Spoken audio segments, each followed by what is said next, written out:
Do you need to replace the motherboard on your Dell G15 5530? Well, I'm going to show you how. Also, you can click the top right of the screen to find this part or tools or additional help on our website, including written step-by-step tutorials with detailed images. Now that that's out of the way, let's jump into it. First, unscrew the bottom base cover. Now use a plastic scribe to pry apart and remove the bottom base cover. To prevent static discharge, I recommend disconnecting your battery before moving any further. Next, unscrew and remove the battery. Next, unscrew and remove the Wi-Fi antenna bracket. Then disconnect the antenna cables and slide out the Wi-Fi card. Now unscrew and remove the solid-state drive heat shield, and then slide out the solid-state drives.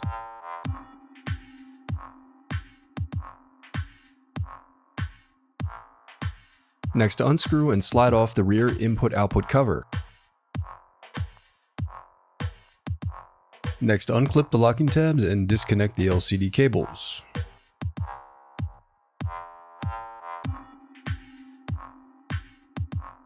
Next, disconnect the DC jack. Then unscrew and remove the DC jack. If you have a single color keyboard, unclip the locking tab and disconnect the backlight cable. And if you have a 4-zone keyboard, you will unclip the locking tab and disconnect the MCU cable. Now unclip the locking tab and disconnect the keyboard cable.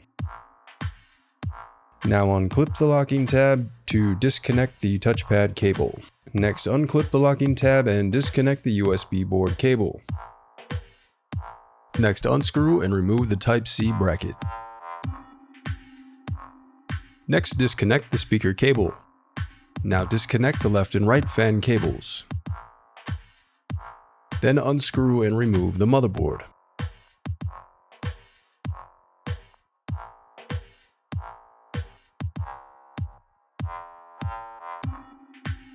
Next, unscrew and remove the heatsink.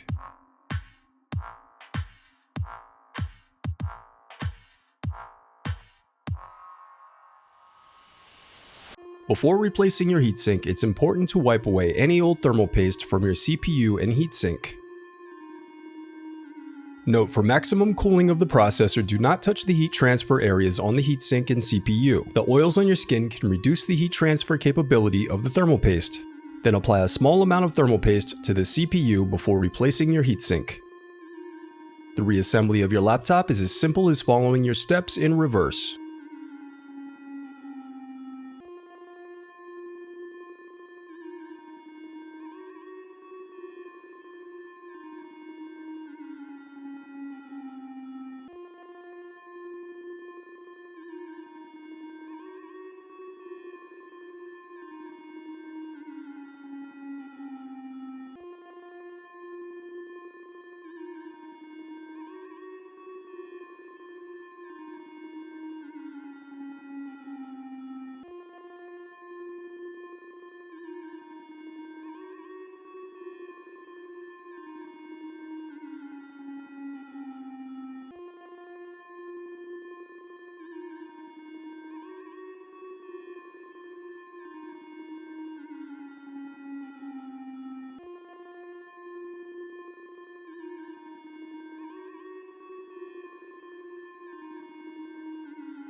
If you still need help, you can visit partspeople.com and view printable DIY instructions to help you along the way. We also have playlists of thousands of Dell tutorials for hundreds of different models, so keep checking back. Thanks for watching.